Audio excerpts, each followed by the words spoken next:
the thumbnail today. I saw that. Kind of hard for me not to. Hey, someone's offering me Ryan Ellis and Letang for Provorov. Should I do it? Yep. Should definitely be doing that.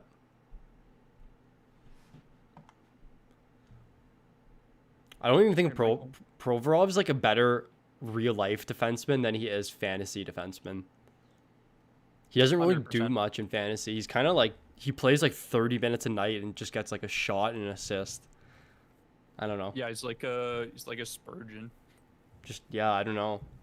Spurgeon, yeah, he's a good real life defenseman. But he's just not really that good for fantasy.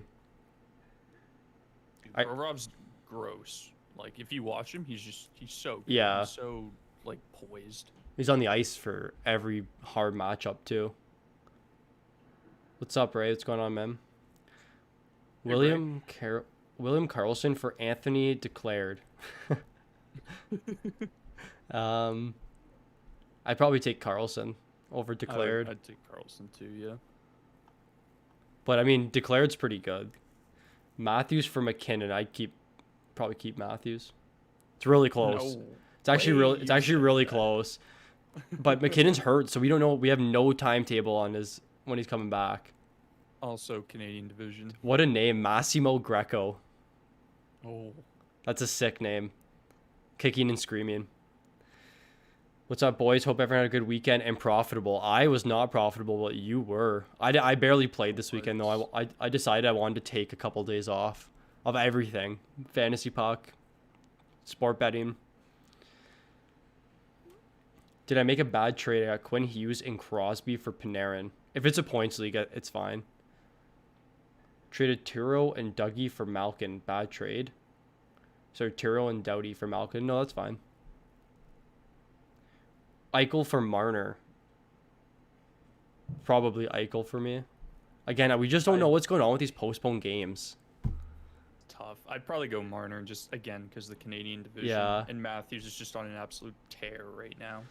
A drunk trade. Hall is kind of struggling with Eichel right now, right? Mm-hmm. But you never know, right? That's tough. Yeah, it's probably a good call for some of you guys to take the weekend off. But if you guys are going to take any night off, it's probably tonight because there's McDavid against Ottawa and Matthews against the Canucks again. So tonight's just going to be an absolute mess. Hart Trophy winner. Letang on waivers. Drop Anderson for him. Yeah, definitely. Why is Letang on waivers? See what I told you before the stream, Clarky, about Marner's terrible first contract? Look what Bruce said. Like, he instantly texted me. Oh, it was actually, I'm not kidding, it was 5 minutes into the first period of the first game. And he's like, Marner's terrible. It's like, what? Okay, but this always happens with him though. Like, he will be like absolutely lights out in the season, and then as soon as playoff comes, like, he just disappears, and then everybody gets on him, and it's just the same cycle. Recurring, yeah. Is it safe to say Canadian teams have the edge because of less COVID incidences? I mean, they do, but they're still going to make up the games for teams that have like had COVID outbreaks. So the only thing you got to think about is that they're going to be done their season like earlier, or their games. And that's what I wanted to like kind of reiterate in my video. I think it was 2 or 3 days ago, where it's worth it to trade players that have only played 8 games if you're trading someone that's played like 14 or 15, because you're just getting so much more production out of them. Like, if you're trading someone that's already given you 15 games worth of production and you're trading for someone with 7 games, like, they still have 8 more games to make up. It's kind of confusing, but I mean, like, my example was Pettersson's already played 27.5% of his games this season, where Stone's only played 12. Yeah. So I've really trying to get Stone and Patch ready, but I feel like people in my fantasy league don't accept my trades because I'm sending them. Like, I just think they're just like, what is he doing? Like, what's he trying to get out of me? So they're just not accepting my trades. It's so hard, especially like in our keeper league too, because like our friend group's pretty knowledgeable, right? So it's like if you're looking to try and make a trade, you just have to like spend like 20 minutes trying to explain to the guy why it's a good trade. Yeah, and you just like convince yourself not to make it. I actually offered, I think it was Petrie and Yamamoto for Yossi and Malkin maybe in one of my leagues, and it got declined. He goes, "Stop trying to fleece me for Yossi." I'm just like, okay, I'm sorry. Maybe Stack Lightning PP1. Yeah, we'll talk about it. All right, want to get into the slate tonight? Let's do it. It's gonna be interesting. There's just a lot of really good spots, and the ownership's gonna be all over the place, and it's so hard to play these. So Islanders, Rangers. I mean, it's gonna be like the choir all over again, just repeating the same thing every day. I love Islanders 1. I mean, I wish Barzal was back on that line. I just think their numbers 5-5 were way too good. But I mean, Bailey does bring the price down a bit. They are a little bit expensive today, actually. Sorry. You said you wish Barzal was back. Oh, sorry, Eberle. I'm just like reading the names, and my brain's just like. I thought we got something wrong, so I just wanted to double check. Yeah, Barzal, Del Cole, and Wallstrom on second line tonight. But yeah, Lee, Barzal, Bailey, they're fine. It's just the thing you want to look out for tonight is the ownership's going to be condensed into like 2 or 3 games, actually 2 or 3 teams. So you're going to get a lot of leverage on the field if you're like overweight on some of these teams. So especially the Islanders, they're always underowned. But I feel like they're the team that just burns. Like it's like 1 in every 6 games they'll have like 3 full line goals. But when they do good, it's like they do really good. Like it's never just like a Barzal unassisted, but it'll be like Barzal, Lee, Bailey, Barzal, Lee. Like I don't know. That's why I feel these Islanders games are always going. But the Rangers have been a bit better defensively. I was doing some research today. They've been terrible the last 2 years, like far and away the worst defensive team. But they've been actually above average this season. I don't know if it's because their division's a little bit easier offensively, but don't mind Islanders 1 today. Barzal is pricey, as well as Lee, but the Islanders are in a pretty good spot against the Rangers, who have been, like I mentioned, kind of weak defensively. And on the defensive end here, Dobson up at over 4K. Like, he's fine as a punt defenseman, but I just don't think I like him too much at that price range. I don't mind Pulak at 5,100. He still gets PP1 time. He has great peripherals dating back to last season. Like, he was like our go-to guy last year at like that 4,400 price tag.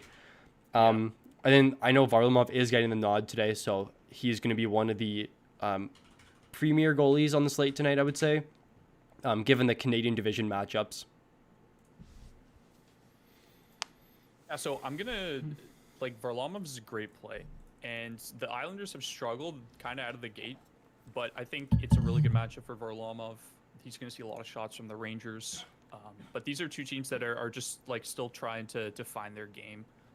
I actually like Noah Dobson for his price at 4,300. I just think he's a solid kind of ownership option, especially if you're taking the first line with the Islanders, like Lee, Barzal, Bailey. I think that's just good. Like it's not too expensive. So for example, like if you were to take Leafs 1, you'd try and get Riley with that just because of the power play correlation, and he's priced up at 6K. So I like that he's cheaper and still gets power play 1 time. As well as the Islanders too is a good option there. You saw Eberle have a really good game, kind of popped off in that sense. But other than that, I don't think I'd get to too much of the second line unless you're just using them as kind of like a filler. Yeah, 12K is not bad. It is. It's pretty good. The first line is probably where I'm going tonight with the Islanders. Hard not to. I'm just trying to look. I have a little penalty kill sheet that I mocked up a couple days ago. So it looks like the Rangers are 9th in the league for penalty minutes per game. So they average about 3 or 4 minor penalties per game right now. And that's something to definitely justify why maybe stacking Dobson with the top line is worth it, just because they all have that power play 1 correlation. But on the Rangers side here, so I really wanted to wear my Zibanejad jersey. I actually said it before the stream that I was going to put it on. But, man, these Rangers have been just a mess, and it's going to be hard for me to get them tonight. I just think the Islanders are really good at shutting down teams. But again, the prices are affordable, and you're going to have to get different tonight in some way, especially if you're MME and if you're someone that does quite a bit of lineups, and that's what I'm going to do tonight. It's just you're going to have to get to some of these spots that are going to be underowned, and the Rangers are definitely going to be a team that's going to be underowned tonight. I think the first line's going to get a little bit more ownership just because of Zib's track record last season and his price now. He's going to be under 6K in the next 3 days if he doesn't score a goal soon. But I just looked. Islanders don't take many penalties at all, and that's kind of what you're hoping for the Rangers. And that was their big success factor last season, is they would score 3 or 4 power play goals a game. It was crazy. Like when they're stretched, when they were winning, and Zib was scoring every night. But I mean, the Islanders don't take a lot of penalties, so that kind of lowers my interest a bit in the Rangers. But I don't mind Rangers too tonight.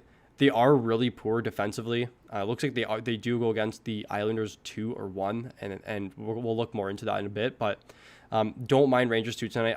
I'm not a fan of Kakko. Like he just struggles at the NHL level right now. But he is min price. So if you do take them, you're kind of just crossing your fingers for maybe an assist and 2 shots or just a goal to pay off that value for you. And on the defensive side, I still think Fox is a little overpriced, but he's down under the 6K mark. He was up at like almost 7K at some point, which is crazy to think about. But I think at 5,700, it's a little bit more affordable for him. Trouba, guy, he had 9 blocks last game. He's someone that really pops in our projections every night. And we're always like, I know you especially are always scratching your head, like why is he priced so high and why is he popping up so much in our optimizer? But don't mind Trouba tonight. And then Keandre Miller, he's someone that's been playing quite a bit of minutes. He's a first-round pick. He gets blocks. He gets shots. So don't mind Keandre Miller if you're looking for a punt defenseman under 3K. And then Shesterkin, I'm assuming it's him going tonight. But, again, he's just someone I'm going to be pairing with my Ranger stacks. He's probably not someone I'd one-off like Varlamov. But, not bad from the Rangers side tonight.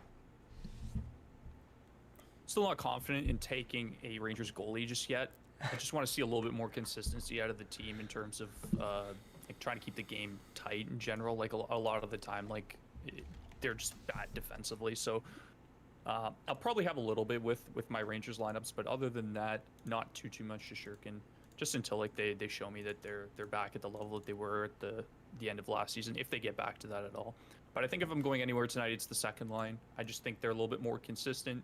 Zib, we used to see his price back up at 8K when he was just on that absolute tear. So I don't think it's a bad option to take the first line if you just think that the Islanders are still like struggling to get out of the gate. Like both these teams just need to find their game, and I think just the second line gives you a little bit more consistency, especially with Panarin there. We saw like, I know you're not a fan of Kakko, but he is only 2,600 and he brings the price of that line down, so I'm okay with it. But outside of that, I probably won't get to too much Rangers D either. I know Trouba obviously projects really well for us. Just at 3,700, I'd probably look for maybe just to probably pay up for another defenseman or like just tweak my line. Like that's such a weird price range for me. Like anywhere between 3,500 and 4K is just like kind of no man's land for me personally. So I'd rather either get like just a high end D or maybe get like 4.5, 5K D. Yeah, so instead of going like 3,700 and 6K, you'd rather just go 4,500 and 4,200, something like that? Yeah, just someone that gives me like a little bit more upside probably. Yeah, something that you're more comfortable taking. I get it. All right, so this is one of the premier games tonight. Then just the Canadian division, like these games are just like the highlight of the slate all the time. They're the most popular games every night, most popular games by fans. Canucks, Leafs, this has just been an absolute... The Canucks, like we were talking about before the stream, like they've just made so many bad moves, and it's like looking at it now, it's easy to judge. Like getting rid of Markstrom was a mistake. Getting rid of Tanev, we talked about, was a mistake. But, I mean, Calgary's flourishing in Vancouver's demise right now. So, Canucks, it looks like it's Miller, Pettersson, Besser, and this is another thing I went through before the stream. It looked like the Canucks shuffled a bunch last game. Like they were all over the map. We saw Höglander on the top line. We saw Besser move down to the second line in Eriksson's spot. So just a bunch of question marks from the Canucks side. It is a kind of a favorable matchup against a Leafs team that does give up quite a few goals per game. The Leafs have been struggling to stay out of the penalty box. They've been one of the highest. I think they're second in the league for penalty minutes per game right now. I think Canucks are actually number 1. So for those of you that bet, props bets or just point spread and everything, I would definitely take the over in this game if it's still 6.5 tonight, which is, I thought this would be the first time we would see a over 7. I've never seen 7 before, or 7.5. But wow. So Canucks won. They've been struggling a lot 5-on-5. and they're going against a really tough matchup against that Matthews line. And you saw last game, like Matthews just steals the puck from everyone in every situation. And then Hyman's out there grinding a lot. So it's just a tough matchup for Canucks one. I don't think they're going to get a lot of ownership tonight given the slate. But if you're going to do anything, I would take the first line with Hughes at the assumption that they score 2 or 3 power play goals, which the Leafs have been prone to giving up this season. The second line here, they're going against the Tavares line. Again, it's just a tough matchup for them. The Tavares line is worse defensively, but they're still good. Like Tavares is still a solid two-way center.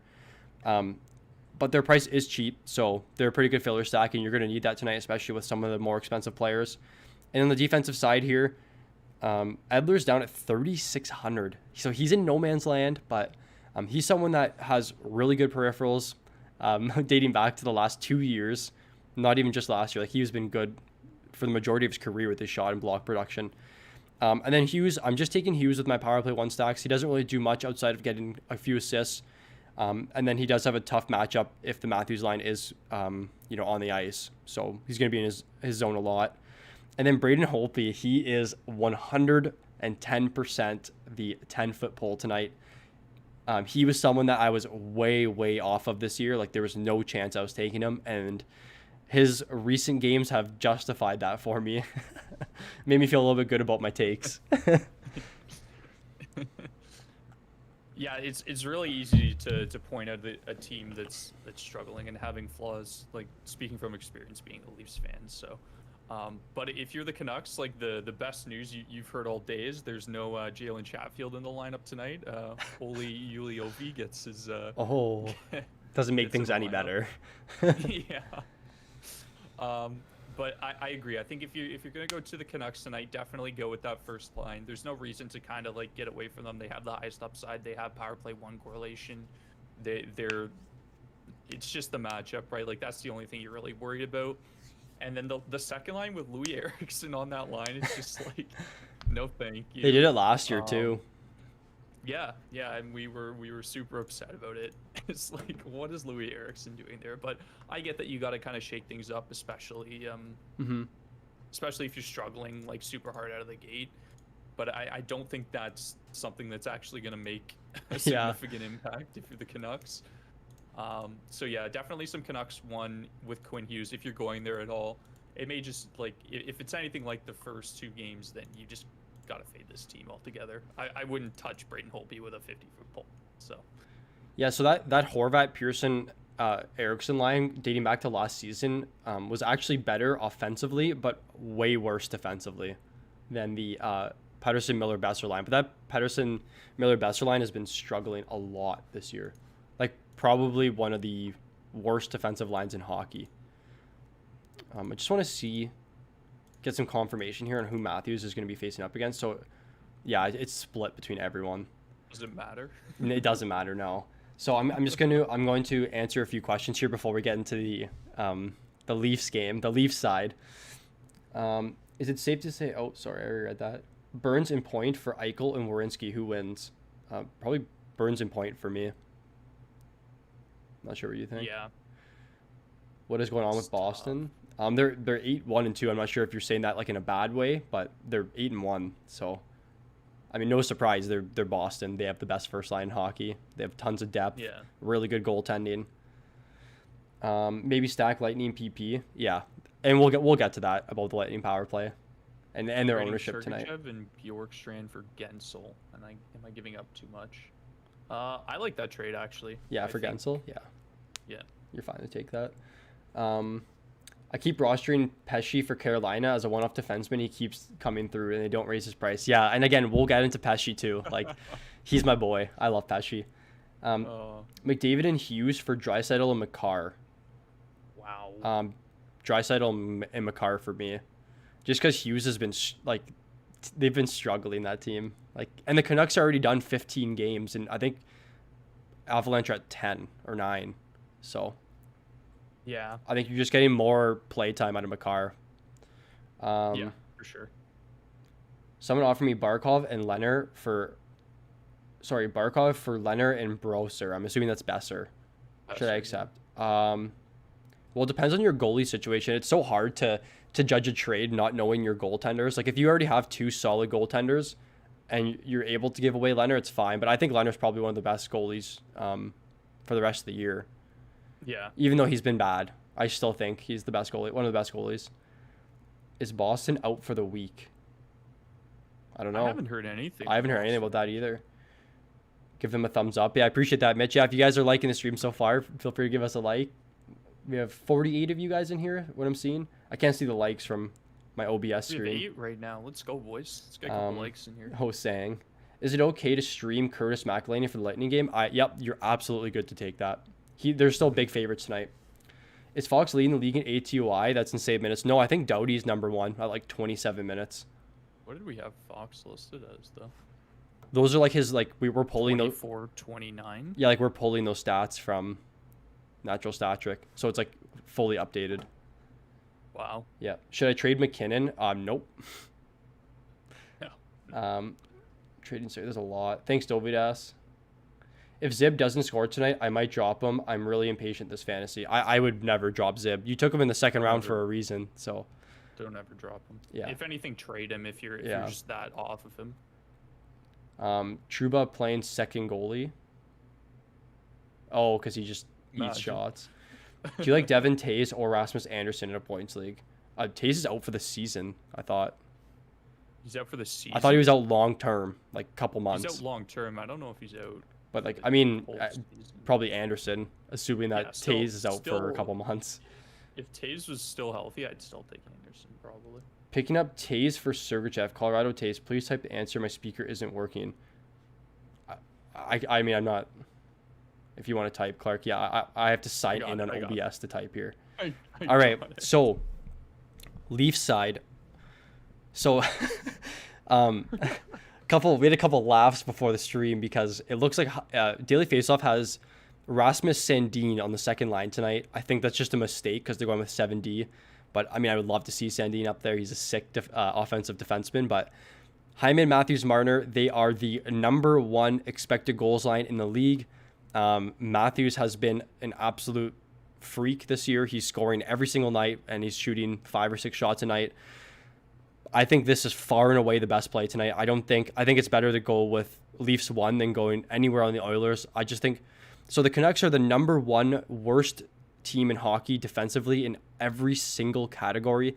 They take a very, very large amount of penalties. It's just impossible for me to get away from Leafs 1 tonight. Like if I can take 80% Leafs 1 tonight, I absolutely would do that and not look back. And I was saying that. I texted you that today. I said, you should do 150 Edmonton 1 lineups and I'll do 150 Leafs 1 lineups and we'll just submit them. But I don't think we're actually allowed to do that. But Leafs 1 is just in a really, really, really good spot tonight. And if they're going against the Vancouver 1 line, you can see their expected goals are 3.51, which is probably one of the highest in the leagues for their minutes, if not the highest. So it's just such a good matchup tonight. And Matthews is still under 9K. Marner's been great. And people have been leaving off Hyman in their stacks, which doesn't make any sense to me because he's been playing a ton with them 5-on-5. So Leafs 1 all the way tonight. I'm all in on them. I'm going to be all in on them for the rest of the season probably. But Leafs 2 tonight, not a bad look. They're going to get way lower ownership. We don't know who's going to be up there. We put Mikheyev in because we know that Mikheyev has been playing with that second line last season. So that's just what we're basing it off of. Definitely can't go wrong with Leafs 2 tonight. They're in just as good of a spot as Canucks 1. And their ownership's going to be way lower. So don't mind Leafs 2 tonight. Leafs 3, I'm probably off of, but they're not the worst filler because you got to assume that if the Leafs are up 7, like if they're up 7 goals or 5 plus goals in the second period, like the Matthews line isn't going to play that much in the third period. So that's something you got to keep in mind there. And the defensive side, Riley is always a really good play, especially in this matchup, and he's affordable to pair with your Leafs 1 stacks. And if you wanted to get different, and I know I just said that don't leave Hyman off, but if you wanted to leave Hyman off, you can just do a Matthews, Marner, Riley stack. It's going to be a little bit more expensive, but it's going to be getting you different away from the chalk. So, and then I'll let you talk about Lettinen, but Freddie Anderson tonight, again, he had a shutout last game, I think, or let up 2 goals. I don't know. You watched the games. How many goals? It was 2, I believe. 2? Yeah, so I mean, Freddie at 8,400 is just, it's never justifiable unless they're playing against the Senators for me. just want to see how many. It was one goal actually. I lied. He made 27 saves. So like, but still 8,400. Especially if you're getting to that Leafs first line, it's hard to kind of correlate Freddie in there because you're already kind of capped at price already. But yeah, the Leafs have just been fantastic. Like this is their third matchup against the Canucks. Everything points to it looking like it's going to be like the last two games. They've been dominant on the power play. Like their power play percentage is ridiculous right now.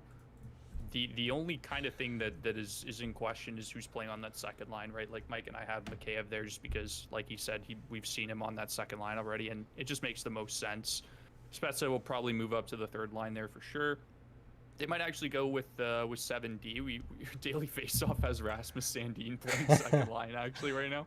So Mike and I had a good laugh about that. But Morgan Riley, anytime he's under 6K, I think he's a good option. Like I think that's an affordable price for him, especially if you think the Leafs are going to get 6 or 7 again tonight.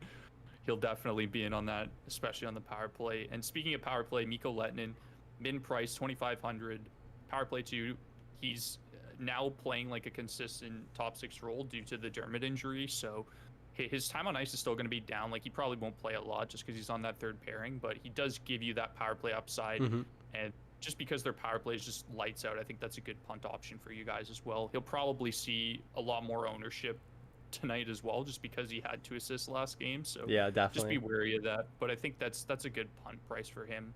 You can't go wrong whichever top line you take with the Leafs. Like Matthews is obviously going to be really high owned, but yeah, Leafs are just another slam dunk tonight. I don't think we see Matthews at 50 tonight, but I think he'll be close. I think McDavid's gonna be the reason. McDavid, yeah. Him and McDavid are just gonna split the entire slate. Yeah. And we'll get into that right now. So Oilers Senators, the barn burner game. This has just been an absolute. I feel so bad for the Senators sometimes, like so bad. But I mean, they have just terrible ownership and they're just a mess of a team. But Nuge, McDavid, Puljujärvi, they've been great 5-on-5, and that's probably where I'm going to go tonight. I'm going to be taking power play stacks, but that's what everyone's going to be doing. Everyone's going to be taking Leon, Nuge, McDavid, and it's going to be hard to get different from all the ownership tonight. But definitely all in on Oilers 1 tonight. They're just in, again, just a very, very favorable spot. They've been very good 5-on-5. Our projection on Puljujärvi doesn't look too good right now, and that's just because of his sample size in the NHL. So when we make our projections, we look at how they've been in the NHL and then base it off of that. We have like a bunch of formulas we do, whatever. But his projection would probably be a little bit higher if he had a better start to his career. But their expected goals are really high. Puljujärvi is someone that is starting to score now, and he was in my waiver wire video last week. I hope some of you guys cashed in on that. And I wouldn't be surprised if he scored again tonight. So definitely like Oilers 1 tonight. Definitely like Oilers 2 tonight. It's just so hard to get away from them. Oilers power play stack is also extremely favorable. You can definitely go Nuge, McDavid, Leon. But you just have to get different. Like it's going to be all those filler stacks you're going to be taking with them is what everyone else is going to be doing. So some people are going to be taking Leafs 3. Some people maybe be taking these Senators lines, and we'll get through some of the other cheaper lines, but like Hurricanes 3, Tampa 3. That's what everyone else is going to be doing. So there's going to be a lot of dupes tonight. If you're filling out 50,000 salary in some of your lineups, I would probably change it because you're going to have a dupe. And then there's that new contest tonight, the Jukebox Mini Max, whatever they're doing, with 23,000 entries for 25 cents, 150 max entries. So there's going to be a lot of the same lineups tonight. So just try and get different. Maybe if you want to do like McDavid, Nuge, Barry, and then maybe someone else on D. I don't know. It's going to be hard to be different tonight. But we see Neil back in the lineup. He's on power play 1. He's also going to get quite a bit of ownership tonight. If you go look at his game log, he scored last game. So this Edmonton ownership is going to be absolutely absurd tonight. And is Mike Smith correct? Is Mike Smith starting tonight? I'm checking that right now. I'm min salary. He's playing and he's at min salary, so that's definitely a pricing issue. Oh, so that's a huge mistake by DraftKings there. Yeah. And we have to take advantage of this. So he might be 30 or 40% owned tonight on the slate. Yeah, that's ridiculous. So I don't know how I'm going to play this. I think I might try and leverage the Senators here in assumption that Smith gets blown up tonight. I don't know. It's going to be hard. But Darnell Nurse 6,100. He's fine. I wish he was on power play 1, but we see Barry there. He's up at 5,900, but he's been a lot better recently, Barry. He has really found his stride. And I think it was just a confidence thing where the Oilers scored a bunch of goals and he was a part of them, and he's, top of the world right now. But Mike Smith, man.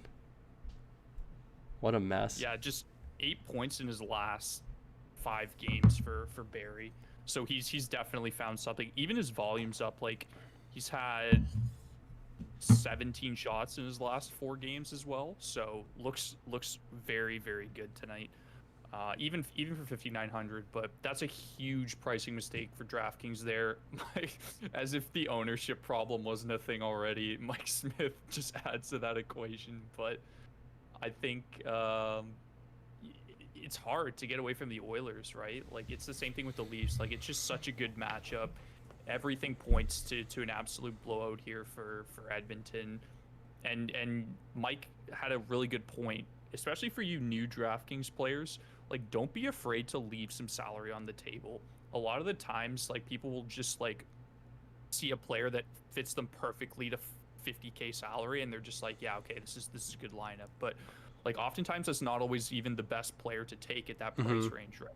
You kind of have to consider things like, especially when it comes to defensemen, like their floor, their upside, what power play they are, and how much time on ice they're getting, right? So don't be afraid to leave a little bit of salary on the table. I think that's a really good, some really good advice. And Mike is obviously experienced in DraftKings, so this is why we're here to bring you guys this type of value. But definitely have some Oilers tonight. I think Puljujarvi's shown that he's just clicking with that top line right now. You've got Tyson Barrie, who's just on an absolute tear. I'd probably get to Tyson Barrie more than I'd get to Nurse, just because he's been good lately, and he's seeing that power play 1. But you're going to see a lot of ownership from this game as well. So I think if I'm going somewhere just as like a 3-3 stack, I'm probably taking the first line over the second line, just because I just don't like Dominic Cahoon. Why he gets power play 2 time over Yamamoto, I will never understand. I think you can get a little bit different. You can go like a McDavid, Nugent Hopkins, Neal even for that power play 1 stack, just to be a little different. But you're going to see a lot of lineups with McDavid and Draisaitl in it, and then the rest will just be kind of like blind picks. So definitely get different here with the Oilers and take advantage of that Mike Smith price if you can.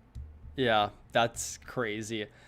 So just on the center side, and I'm going to talk a bit about Mike Smith now. I actually didn't see before the show that his price was that. I know we enter in goalies like pretty late because they get confirmed like at weird times throughout the day, but 6,500, I wouldn't be surprised if we saw Mike Smith as probably the highest owned goalie on DraftKings since I've started 2 years ago. I wouldn't be surprised if we saw him over 40% tonight, man, at this price. So I agree. This is how I'm going to play it. I think I'm going to be overweight on the Senators tonight just because. So the Oilers are second in the league for goals against right now. They average 4 goals against per game.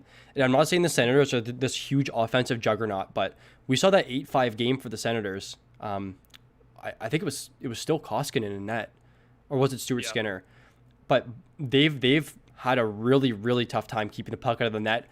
Smith hasn't played this year, so I don't know how that's going to affect his game. I'm assuming it would affect his game in a negative way because you haven't even, faced a team 5-on-5 yet. So I'm going to be on the Senators 1 tonight. They project pretty well for us. We see Dadonov back up on the top line, which is good.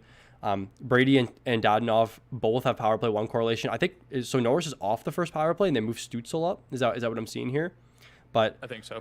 Brady is an expected goals machine. He is one of the lowest expected goals. So he has 3 goals this season and his expected is 6. So he's someone that is going to score soon, and I wouldn't be surprised if he potted 1 or 2 tonight. And I think the Senators' ownership is going to be relatively low given Smith's 6,500 salary. It's just going to bring them down maybe below 5% tonight. So I'm going to be on Senators 1. I'm going to also be on Senators 2 tonight. I just think it's really hard to ignore this Mike Smith ownership and the leverage that you're going to get on the field if Ottawa does score 3 or 4 goals. And they're really affordable too. So if you're looking for maybe a punt line to pair with your Matthews stacks, this isn't the worst play tonight. And on the defensive side, I'm not too big of a fan of Shabbat at 6,200. And my reason being is that Ottawa is going to spend a lot of time in their own zone, and Shabbat's going to be pairing up against McDavid and Draisaitl all night tonight. So I just think there's better options at 6,200, and like Yossi we were talking about a little bit before the show, but and then Zaitsev a little bit too expensive for me, and Matt Murray is the 40-foot pole tonight. I don't even know. Like I don't. You just look at Mike Smith and you're like, do I take Mike Smith against the Senators or Murray against the Oilers, right? So yeah. So I think that Sens 1 is a good option. Like, everybody is going to look at this game and be like, I'm going to take Mike Smith in like 40% of my lineups, which makes sense. And I think that the Sens, like, they've found a little bit of their footing lately. Like, we've seen Stützle get some production. Brady's just like an absolute machine. We love talking about Brady just because he's so good in terms of like expected goals, and we just haven't seen that like explosion yet that we're thinking is going to happen. So definitely get to some Sens 1 tonight, especially in terms of like a big kind of ownership just field between the Leafs and the Oilers. Like this Sens team is going to go completely under owned. So if Brady gets like 2 points and like the shot bonus, like you're absolutely laughing, right? Because he's going to be like less than 5% owned. So I don't mind taking Sens 1. I don't mind even putting like a nice little power play stack together. But I think if you're doing that, you kind of have to get to Shabbat. Eric Brandstrom's another D that I like for 2,900. I don't think it's the worst option for that price. You could probably find, you know what? I take that back. There's better options that I would rather pay up for. We'll talk about Pesci in a bit, Mike's boy. But the Sens, if you're going with the Sens tonight, you're just hoping that they keep the game close or they just net a couple power play goals. It's a tough matchup against the Oilers, right? And that Mike Smith price just makes everything super complicated about this game, just because like you don't know where to go because you know that Mike Smith's going to get super high ownership. Like I think he might be the highest owned goalie like we'll ever see. This is a huge misprice, and it's the best matchup for the Oilers that they could face this year. So doesn't really get any like this is the worst team in hockey that they're facing off against. This is crazy. I think Sens will win tonight. Oilers D is banged up. Sens are at home. Don't trust Smith. Yeah, Devils, I'm kind of on your side with that too. Like I'm probably more inclined to go Leafs 1 tonight if the ownership's going to be less than McDavid, and then just take the Sens as like a huge leverage stack. I think I trust Smith more than I trust Koskinen though. I don't know. It's hard to say. I don't know. I'm not a Koskinen guy either. That price makes it so difficult. What do you think of me dropping Vrana for Wood or Lawton? If you want to drop him, I would pick up Wood. Miles Wood's actually one of the best analytical hockey players in the league. Miles Wood's sick. I wish he was on a better team. Like I want to see him on like a top line or top six role with like good line mates. I have McKinnon. Should I trade him for Crosby and Panarin? Yeah, you can. That's fine. Drop 1 for Samsonov's return. Jerry, Talbot, Reimer, or Gibson? Should I say it? Should I say Jerry? It's probably him. Either him or... Why do you have so many goalies? Has Talbot been bad? No, he's been fine. No, he's been fine. Okay. I have Koskinen right now, and Mike Smith is back on waivers. Do you think Mike Smith will play 2 of Edmonton's 3 games this week? I think he'll play 1 of Edmonton's 3 games this week. That's my guess. Actually, they might have 2. They might have a back-to-back. Koskinen has been bad, so I think that they're just looking to solve that goalie issue. And now that Mike Smith is back, like, are they playing Ottawa more than once this week? Yeah. Okay, so it is a back-to-back tomorrow, actually. So Koskinen will get the start there. And then I think, just looking later in the week, they play Winnipeg. So I would... Sorry, that's not Edmonton. That's Ottawa. I just think Smith is going to be somebody that they go to just to see it and get used to the play and stuff, because he hasn't played it all this year, right? Yeah. And Koskinen's just been the goalie for the past, like, however many games, right? Man, I wonder what the spread is on Senators, like +2 right now. Interesting. Jeez. All right, Hurricanes, Blue Jackets. This was kind of a surprisingly high-scoring game last game, and I'm not sure if anyone in the chat saw the controversy. I'm not sure if you saw it either. Clarky, did you see it? What happened? I didn't watch this game, no. So this is what happened.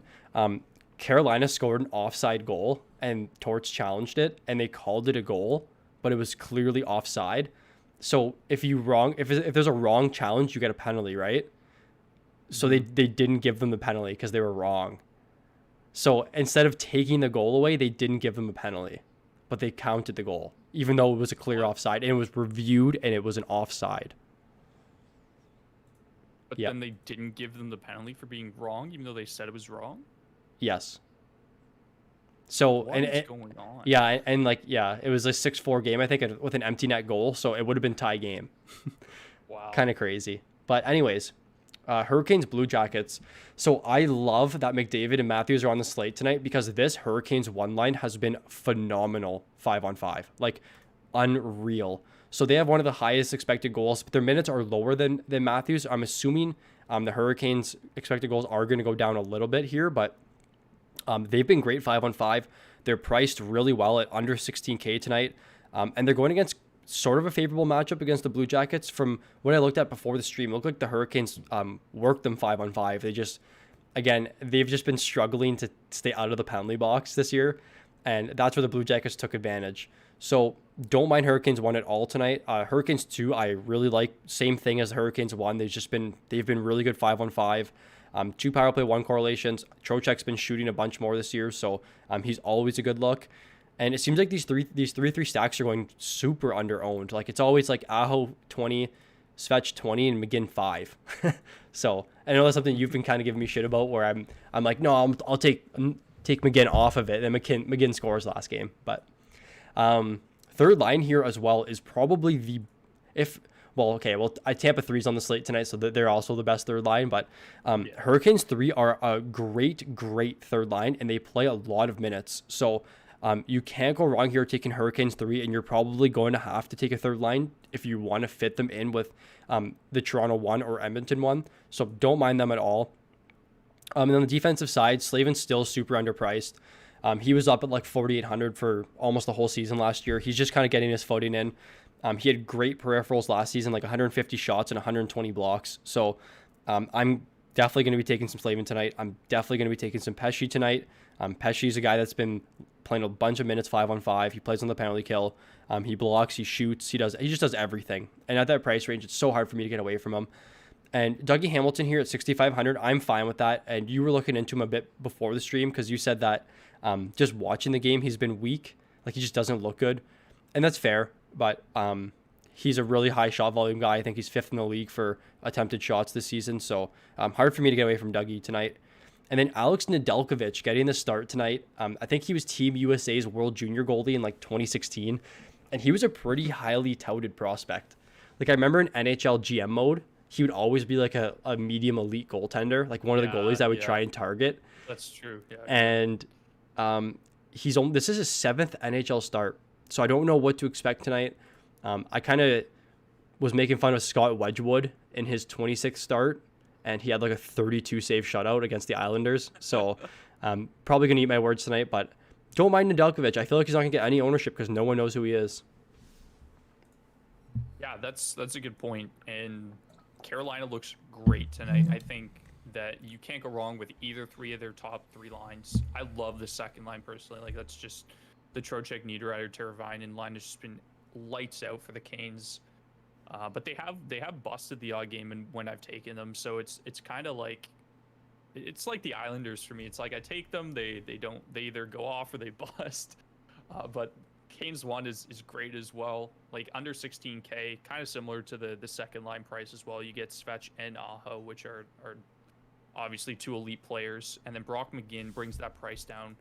And if you do the full line, like, and he scores, like that's a good leverage play, because not a lot of people are going to have him. If people are like, okay, I'm going to take some Hurricanes, is probably similar to the Oilers taking McDavid Draisaitl. It's going to be Svechnikov Aho. So I think that you can't go wrong with either of these 3 lines. It was a pretty high scoring game as well last game, I believe. It was like 6-4. 6-4, yeah. With the goal I should have counted. So 6-5.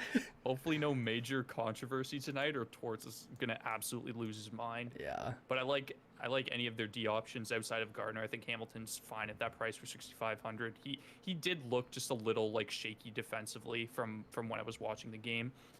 Pesci at 33 is a great price, great value. Plays a lot of minutes, does everything like Mike said, and then Slavin gives you even more than what Pesci is already giving with that power play 2 upside. So I think no matter where you go tonight, it's a good play for the Hurricanes. Yeah, I think something to note here, I have my power play and penalty kill sheet up. So the Jackets have the least minor penalties in the league this season, but they've been bad on the penalty kill. So something to keep in mind where the Hurricanes have actually been pretty good on the power play. So, I mean, you could look to power play stack this game, but keep in mind that the Jackets don't take a lot of penalties. So, all right. I want to answer a few questions in chat. We don't have too many. Chikrin or Slavin in a Cats league? I would pick up Slavin probably, just because they have a bunch of games to make up. I actually missed that one. Trade Evander Kane for Tom Wilson or keep Kane. If you're in a league with hits, I would take Tom Wilson probably. Again, they're another team that has games to make up, I think. Refs watch the wrong replay. Is that what happened? No way, dude. Teravainen is appearing on second line, second PP. Do you guys think he'll get bumped up to at least first PP? I think he's still on power play 1. It looks like that's the case. Let me look into this. I actually have the Carolina game. It's Jordan. It is Jordan Staal on first power play. It is Jordan Staal. I have it up here. Yeah, Teravainen played 40 seconds on the power play last game. So, I'm assuming he'll get bumped up to power play 1. He missed some time, so they're probably just trying to get him back into game shape again. Georgi from Rangers worth an ad, or is Igor the clear starter this week with the schedule? So, Christopher, I'm actually releasing my must start and sit goalies this week, and the Rangers tandem are my must sits this week. I think they have 2 games against Boston, and then they have a game against Philly. It's just brutal matchups this week for them. Over 7 in Sens Oilers. I would take over 7 in the Leafs game over that game. Yeah. Is Matthews and Marner good picks? I mean, with the LOL at the end, I'm assuming you know the answer to that. All right. Lightning Predators. So this is one of the games I really wanted to get to today. Over the Blue Jackets. Oh my God, I always do this. Always. So the Blue Jackets side, skip on your boy there, Mike. I think what to like here is the Blue Jackets power play stack, and my reason being is the Hurricanes are the third most. They take the third most penalties in the league, and you saw Laine rip one on the power play last game. So don't mind Blue Jackets 1 here. They are priced up a little bit, but again, you got to find a way to get different in the ownership, and this game I don't think will get any. So I don't mind them. I think if I'm going anywhere, though, it's going to be Blue Jackets 2. I really like Bjorkstrand's just raw points, like his shots. Like he has a really high floor, and that's something we talk about, too, what you want to do with your stacks. And he projects extremely well for us. Don't mind Blue Jackets 2 tonight with 2 guys on the power play 1. Again, Hurricanes take a lot of penalties, so that you're just hoping for a few power play goals and maybe a full line goal. Third line, I'm not really going to talk about. And then defensive side, so Seth Jones at 4,500, he is the line in the sand on the no man's land defenseman. Oh. I just don't know why they keep pricing him so low. Like, I guess he's been kind of bad, but you know what? The minutes are there. The power play time's there. I just think he's probably going to be one of my highest owned defensemen tonight. And then Korpisalo, I think it might be Merzlikins tonight, actually. Korpisalo started last game. But whoever's starting for the Jackets tonight, I think is fine to start, assuming their price is in the 7,400 to 7,600 range. It is Korpisalo that's confirmed tonight, actually. Wow. So we see him get the start again. And Seth Jones, I will start with him. He's been just logging minutes for this team, especially with Werenski being out. You saw 2 assists last game as well, 2 shots, and he got the block bonus. So those minutes are definitely starting to help his production trend up, which is what we normally see from a guy like Seth Jones, right? Especially like just his time on ice itself warrants his price. I think it's hard to ignore a defenseman for 4,500 that's playing 25 minutes a game. So I'm definitely going to get to some of him tonight as well. But I think the second line is really appealing for me, just because Texier, Bjorkstrand, Domi, that just seems like a high upside, but at the same time a high floor line for me as well, with Bjorkstrand being up there. You get power play 1 correlation, and they're relatively inexpensive as well. Yeah. At only 12K. So I think that's a good filler option tonight for sure against a Canes team that has actually been letting in quite a few goals as of late. So I think this matchup is pretty even in terms of how high scoring or like just the goals on either side. Like both teams can score here, obviously, and then you see Laine on that top power play again, just being Laine and ripping a goal. But he's priced at 7K, so I'm kind of hesitant to get to that top line just because Roslovic is seeing that first line. I'll quote it just because Torts loves rolling all 4 of his lines, but I think just in terms of pricing, I think line 2 holds a little bit more value than the first line, so I'll probably get to them a little bit more. But obviously, you get that line A shot volume on the first line, as well as Atkinson's a pretty high shot volume guy as well. For sure. Just trying to look into these expected goals. So it looks like that Blue Jackets 1 is going against Hurricanes 1, which is a really brutal matchup for them. So again, that just justifies why you would go to the second line over the first line. Okay, I'm not skipping anything, right? Nope, on to Lightning Preds. Glad to have you here.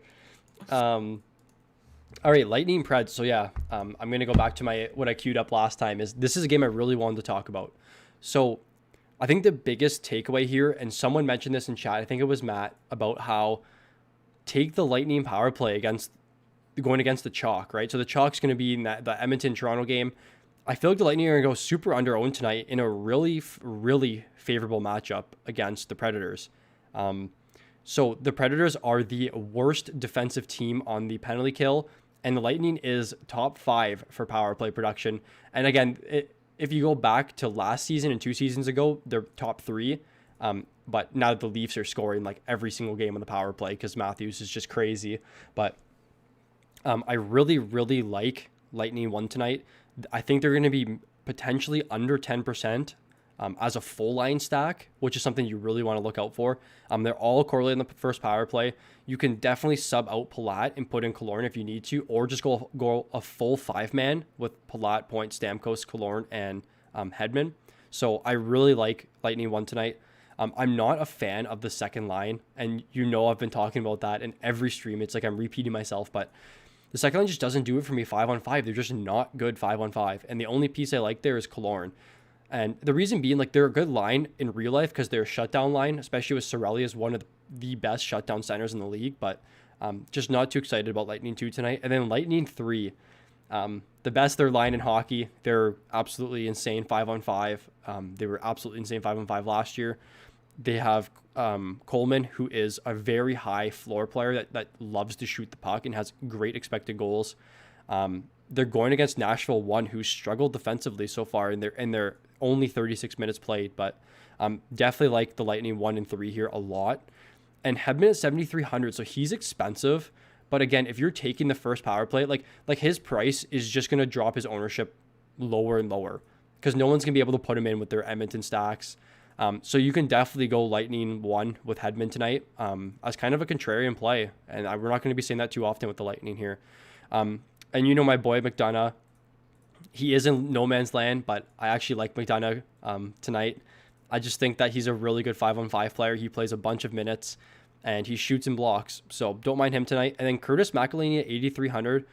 And we talked about the Leafs game too with Freddie Anderson at 8,400. It's kind of hard to get to him. This is an easy pivot. Taking McElhinney. He hasn't played yet this year, but we know time and time again the Lightning are just they're just so good.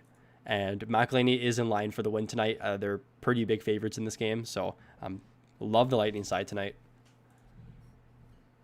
Yeah, the Lightning look great, and the first line is always a good option. Like, they all correlate. They all have power play 1 correlation.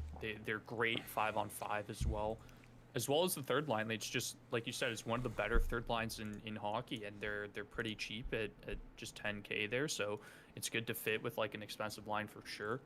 Hedman at 7,300, he played 25 minutes last game, so give me some of that, especially being on power play 1 in a Preds team that is extremely bad on the penalty kill, as we know.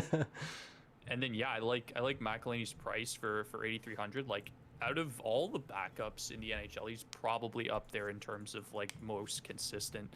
And it's partially because he plays on the Lightning, right? Definitely so is. It's hard to. He'll get some shots tonight for sure as well. The Preds like to shoot the puck, so McElhinney's a good price there. Yeah, and I'm just looking into it right now. So yeah, we have it up here. So it looks like the third line on the Lightning is going against the Predators 1, which is favorable, and then Lightning 1 split time between the first and fourth line, which is just crazy to me. But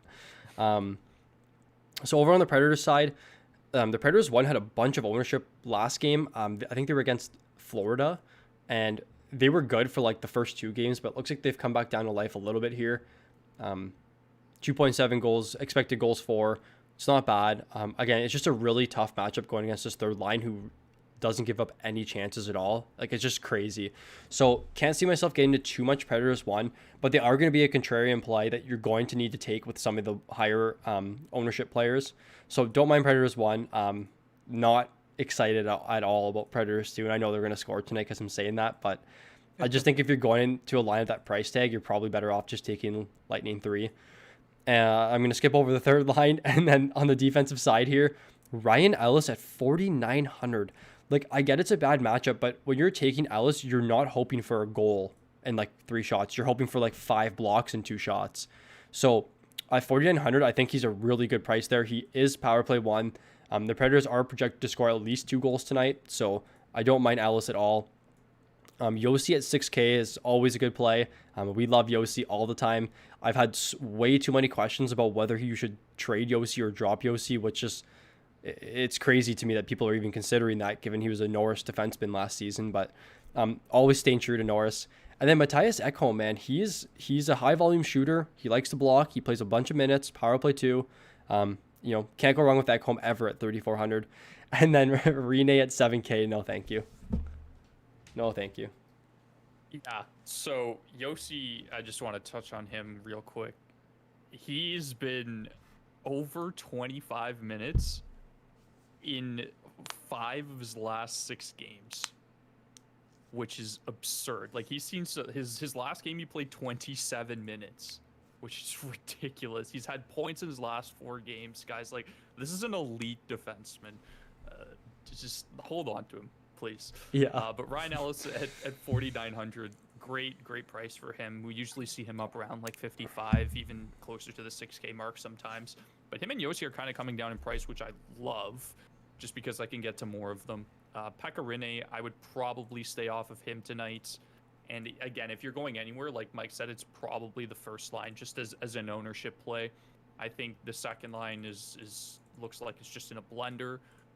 Victor Arvidsson that gives you good upside for that second line, but Yarncroc and Grimaldi just both at min price. Like, I don't like that at all. So I think if you're going anywhere, it's line 1, and definitely look for Yossi Ellis and my boy Ekholm at 3,400. Like, yeah, that's a guy I really like in the no man's land price range. Like, I think that's a solid value play there. I don't know what the Predators feed their defense, but they just produce the best defensemen. Like, they're literally a farm system for defensemen. Like, it's crazy. Dante Fabro too. Like, if you go back and, like, I think at one point it was like Seth Jones, Suter, Weber, Yossi, and Ellis all on the same Weber team, and those are all number 1 defensemen. Just gonna answer a few questions here. Dan, why is Toivu second line? I just think they're evening the lines out quite a bit on the Hurricane side. Ignore Dombrowski. I have Arvidsson. that's Flusher. I had Arvidsson and he moved down to PP2. Should I try and trade for him for someone else? Especially because he's on the Preds, which aren't doing well. Yeah, man, if you can trade him, like, definitely go for it. It just depends on what you get back. Like, just make sure when you look at your team, like, identify your needs. Like, if you're lacking in the shot and hit category, like, look for someone that has high shot and hits. So definitely try to identify your team and see where you have voids and try and fill it when you move Arvidsson. We don't count shots in my pool, but I think I should do Yossi for Geo. I mean, if you can get Yossi for Geo, I think that's an absolutely no-brainer. Yes. I don't know why people are so low on Yossi. Like, it's crazy. Like, Yossi is like a top 3 defenseman in fantasy. Like, in any league, he's top 3. So he was like rank 18 I had this year before the season. So, all right. Not skipping anything, right? No, we're good. On to Yotes and Blues. Yotes and Blues, guys, like, leave a like before we get to this last game here. I see us at 25 likes. There's 59 people watching right now, so Get leave that a like number if you've up. enjoyed the content so far. We'd like to see that like button up there. So Give me a thumbs thank up, you guys. Clarky. All right, Yotes Blues. So Yotes 1 have been surprisingly like really good, and Nick Schmaltz is someone that I really liked when he was on Chicago. Like he was a pretty high pick, and he has a bunch of upside.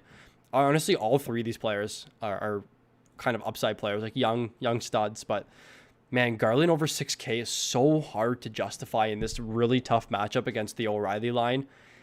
I just can't see myself getting overweight on this Yotes 1 line. But I mean, I'm doing 150 lineups tonight. I said I was going to stop, but I'm going to. So I'm definitely going to get to some Yotes 1. But man, I just don't think it's worth it taking them against this O'Reilly. Like if you're doing 20 lineups or less, and you're looking at this line, like, okay, they've been good the last 5 games, but they're playing against like the top shutdown line in hockey. So actually, this game isn't postponed, right? They're playing it tonight. No. Am I crazy? Am I crazy for thinking it's postponed? Someone would have already corrected me in the chat, I think. But no. there's just not much to like from this Yotes side, other than Jacob Chikrin at 5,000. He plays a lot of minutes. The first PP unit is different for the Yotes. Yeah, if you want to fix it. Yeah, Jacob, we have this like carried over from their last game, so we kind of just make changes as we see them. It says Kyrou and Dunn move up to the first. What? That doesn't make much sense to me. But not much to like from the Coyotes side here. They're kind of just an overall slow offensive team. But I don't think you can go wrong taking Chikrin at 5K. He is attempting a bunch of shots this year. He plays a fair amount of minutes, and he's power play 1. So I think if you're going to go Yotes 1, definitely pair Chikrin with them. And then Darcy Kemper at 7,400 is never bad play. Like, he's a guy that can take 50 shots and make 48 saves. Like, Kemper's elite. Kemper is definitely one of the more underrated goalies in the league. Yeah, for sure. He was absolutely incredible last year for the Coyotes, and hopefully he can get back into that form, because I will continue to take him at that price range. He like you said, he can stop 40 shots in a game, no problem. Again, you talked about it. If you're doing even if you're doing 20 lineups, I think it's hard to get to this game outside of like filler stacks. Sorry. Because you've got such good plays with the Lightning tonight, the Hurricanes, the Oilers, the Leafs. The Islanders is probably going to be high scoring too. You could even get to some Blue Jet. Like, to me, like, this is probably one of the lower event games on the slate tonight, just by looking at it, and that means it's going to be the highest event game on the slate tonight, because I said that. But if you're going anywhere with the Coyotes, go with that first line. Like Mike said, Connor Garland has been great. He's priced up at 6,100, but I think it's just like an ownership play. Like, if that line goes off tonight, it's you get your value out of it. Yeah. So I think if anything, go to the Coyotes one, and then just Chikrin at 5K is also a really good play. Plays a lot of minutes, has good peripheral shots and blocks, and definitely some power play upside there as well. Yeah, so it looks like Robert Thomas is out. So they shifted their lines a bunch. So man, I'm just looking at Nachos. Dude, yeah. Hoffman, come on. Just give him a chance. I just picked him up. Barbashev there. I don't know if these are confirmed. I'm gonna have to look it up, but like look at beat writers. I don't know if Daily Faceoff's just making it up again, like they put Sandino on line 2, but I'm looking at the Blues forward lines last game, and for some reason they only have 2 lines. Perron, O'Reilly, Hoffman played 11 minutes, and then Schwartz, Shen, Kyrou also played 11 minutes. So no idea what's gonna happen in this Blues game tonight. It's kind of a mess right now if these are the lines, but I know Thomas is out. I'm just surprised to see they made this much adjustments. Crazy, but we'll get into it. So Blues 1, not bad tonight. I'm not really a fan of taking the Blues 1 ever, just because they don't score a lot. Like, they're not really a high production line, 5-on-5. They're a little bit better with Sanford there. They have a bunch of experience with Sanford there. Like, they played... That was their line for the whole year last year. I think Sanford, O'Reilly, Perron. Sanford's like a checking forward too, so it fits well with the shutdown line. But line 2 here, always a really good play. They have extremely good 5-on-5 numbers. Like, kind of weird to see how good their 5-on-5 numbers are every night, and they don't seem to be going down at all. So don't mind Blues 2 at all tonight. So is Kyrou, Shen, and Schwartz all in the first power play? They're all in the first power play, and it's Yeah. Krug and Dunn. Wow, they are really changing things up tonight then, eh? Anyways, Yeah. so Blues 3, and this is something I really want to mention. So Sundqvist is an extremely good expected goals player. Like, he's a guy that shoots the puck a bunch, and he creates problems in front of the net. So I think if you're looking for a punt third line, you cannot go wrong with Hoffman, Sundqvist, and Sanford tonight. I just think the 10K price is really good. They project really good for us, and Sundqvist is on power play too. So they have two guys in the second power play on this third line. So I don't think you can go wrong taking the third line at all tonight. Then on the defensive side, damn, Parayko's up 5,300 tonight. Still gonna have Parayko. He's just such a good shot block and shot volume defenseman. Like, he probably has the highest floor out of any defense other than probably Yossi tonight. So love Parayko always. And there's the Falk almost 5K price tag we're seeing now. Oh, I'm so sad. But if I'm going anywhere tonight, it's probably just going to be Parayko. And then if Dunn's on the top power play unit and you want to pair him with that second line over Krug, you can definitely do that. And then Binnington at 8K is fine. Man, I was so excited to see Hoffman on the top line. Like, it was a good DraftKings play, but I just wanted to see how that line did with Hoffman up there. Oh. But if anything, it's like, okay, he's on the third line now, and then that still gives me value. Like, I still like that third line a lot. And if you don't want to get to the third line, I think it's good filler. But if you're looking to take some Blues tonight, it's probably the second line. They're all power play 1 correlated. They're just been great 5-on-5. And there's nothing else to really say about that. I don't know how Barbashev is. I think he's actually like a pretty solid player. He just, a couple of years ago is where I'm getting my sample size from, but we just haven't seen a lot of him, right? He was pretty pivotal in that Blues Cup run, if I remember correctly, just as like a shutdown player potentially. So we'll see how that line plays tonight. I'm probably off of them just because we see O'Reilly and Perron on the second power play for whatever reason. So yeah, what a mess. I just think it makes more sense to go with the second line, all three of them being power play correlated, and then the third line is just really good filler. Yeah. I will never.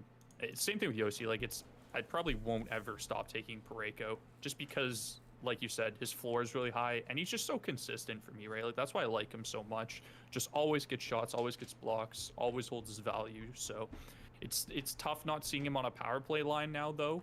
But I think he's still a good D option tonight for that price. Krug, I'm probably off altogether. Falk, we've seen his price get up to 5K, so I'm kind of hesitant to take him just because of that price. I think there's a little bit more options. Like, I think you'd rather go with like a Seth Jones, for example, just being at 4,500, just power play 1, plays a lot. So I think that's just a better play. And then Dunn for 3,500, I don't think that's a bad price, especially if he's on power play 1. Yeah, Binnington for 8K is also a good option. I don't think like he's been bad at all. He did burn you that one night, and you were really upset about it. Shocker. But I think he's still just a great goaltender. Like, he's elite status for me. So I think he's a good option even at that price. Fair enough. Yeah, I'm just looking at, and I'll show you guys right now. Oh, so it kind of cuts off, but I'm sorting right now by expected goals per 60, and Sundqvist is on 2 of the top 3 lines. So, wow. From what I remember, I mean, it's hard for me to look into Sundqvist, like especially this year because he is barely playing. But from what I can remember last year, he was like an extremely good expected goals for guy. Like someone that kind of flew under the radar. When you look at him, you're like, oh, really? I'm just gonna get it up right here.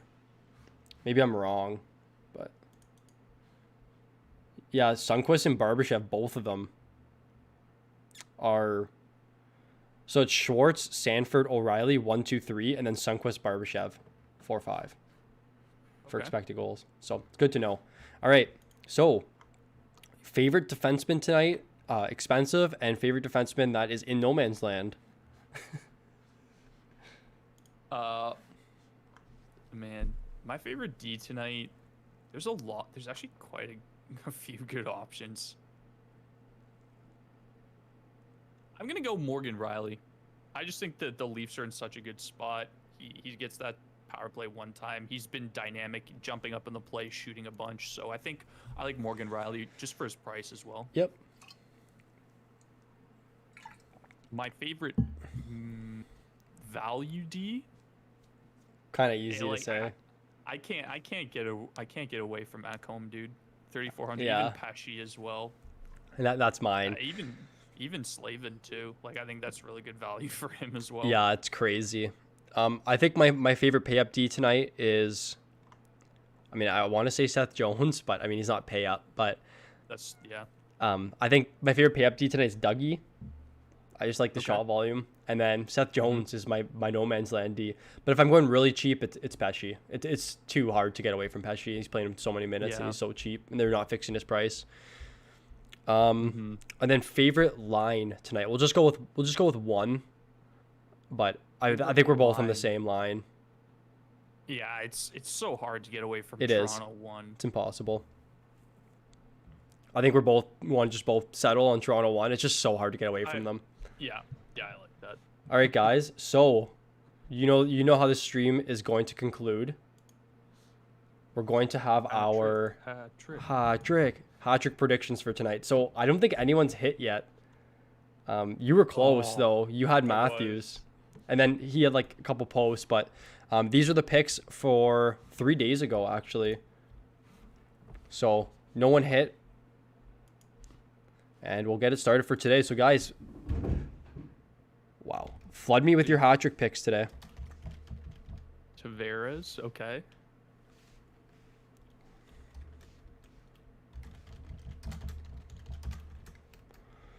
Oops, Matthew Gloves. Draisaitl.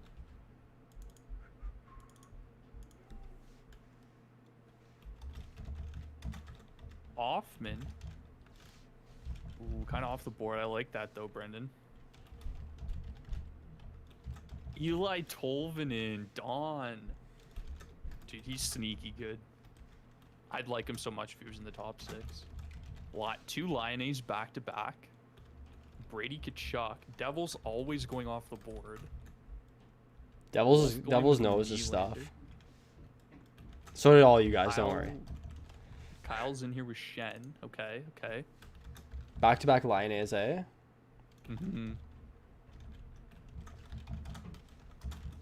No McDavid's, guys. Come on. Another Lyonnais.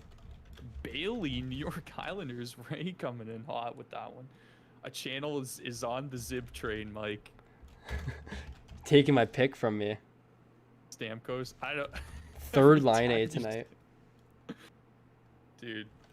Oh, there's Mike with McDavid. Somebody had to take him. Yeah, you guys had to. We'll get to ours in a second. Ray Matthews. There's the name we're looking for. Jacob. I like Bailey's a good one. I like that. A channel with the Zib. I'm done picking them. Yeah, I'm off them. Just as the hat trick though.